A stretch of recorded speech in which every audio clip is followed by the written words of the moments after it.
Headache. I don't have a poem to recite or read. I'd like to celebrate a song. Many of you know that about the time Joe Vilick was being born, I was busy packing all of my worldly possessions into a rucksack to move to Bolivia for the second time. And I worked agriculture and a little bit of construction in southeastern Chuquisaca and a little Guarani community until about the time Joe was 11. And I built my house, my little room, right next to the school in the community. So on those days, it was very hot in that part of the world, at least during the growing season. And so I was usually out in my fields by about 4 or 5 in the morning. But if I had some excuse for sleeping in, I got to see the school kids when they came in. I thought I'd lose my train of thought. The school in Villahermosa usually had about 25 kids. It was a one-room school building and one teacher and about 4 or 5 grades most years. My little friend, lots of you have seen pictures of my friend Obidia. When she was 8 years old, she was elected captain of the school. And she managed to convince some aid organization to donate toothbrushes and toothpaste to the school. And her first act as captain was to require, she made it a rule that no kid was allowed to go to school until they'd brush their teeth in the morning. So that was the first thing that happened in the morning. The kids would arrive and they would go to the toothbrushing station and they would brush their teeth. And then they would line up in front of the flagpole, girls in one line, boys in the other line, from the shortest kid to the tallest kid. And the teacher would come out with the flag. They'd raise the flag and they'd sing the national anthem. And I should say that the school was a bilingual school, so it was supposed to be in Guarani and Spanish.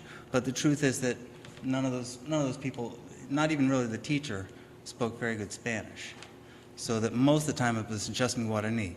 So when they sang the national anthem, the Bolivian national anthem, in Guarani. And the last line of the national anthem goes something like, Ngarau temipuru yaikoje, which it sounds much more like the refrain of a national anthem in Spanish, because in Spanish they have to count it off. So they say, dos, tres, morirán,tes esclavos vivir. Dos, tres, morirán,tes esclavos vivir. Like, die before living as a slave, right? There's ironic lyrics really coming out of their mouths, especially in Guarani, because all of their parents had been born slaves. And all of those kids had been born slaves. Until just a few years before, they had all been slaves. And they still had uncles and cousins and aunts and grandparents in communities as near as 5 kilometers away who were still slaves. And they somehow lived. After they sang the national anthem, they got to sing a song of their own, and that's the song I'd like to celebrate. It was a song that they wrote themselves, and it went something like, Nyan batu misira uchreta. Nyan batu misira uchreta. So we gather together, little kids. Yarahavaina, tenonde nyande nyamboy. It sounds better in Spanish. It's para llevar adelante nuestra educación. In English, it's something like to advance the cause of our education. Peyuma, Peyuma. Come on, little kids. Nyande nyamboy mishirao.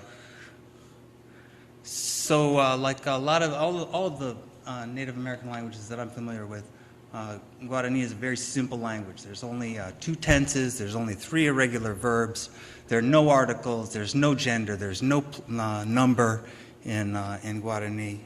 But it's a kind of a strange language. You know how you conjugate verbs in Spanish, the endings are all at the end of the changes are all at the end of the word, and they're all at the beginning of the word in Guarani.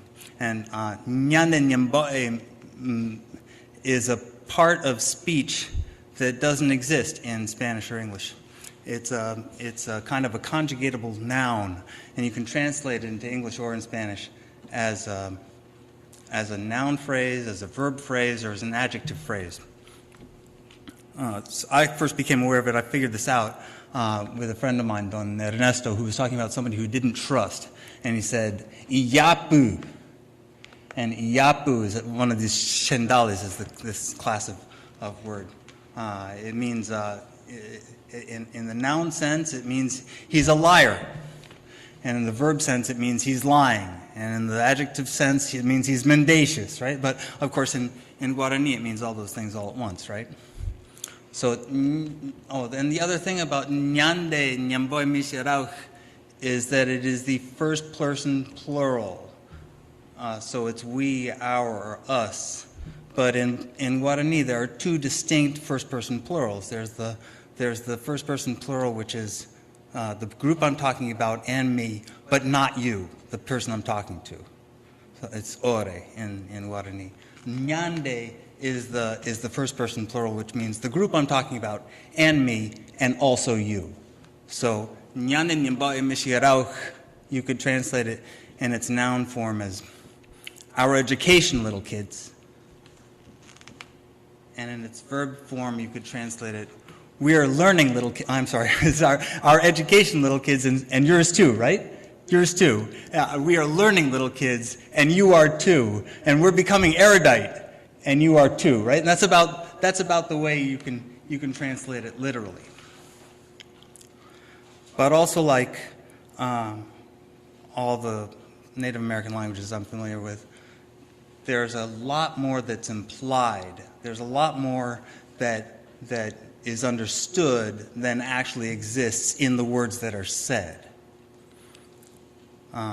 So nobody who speaks Guarani, who is listening to those kids singing that song, would only understand our education. They would understand something like, because we are not slaves, because unlike our parents who were slaves, we get to go to school. We get to learn how to read.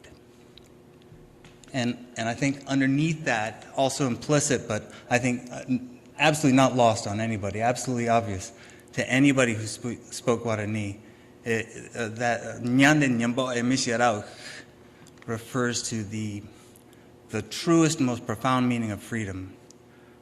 What they were singing was, because we are learning how to read, little kids,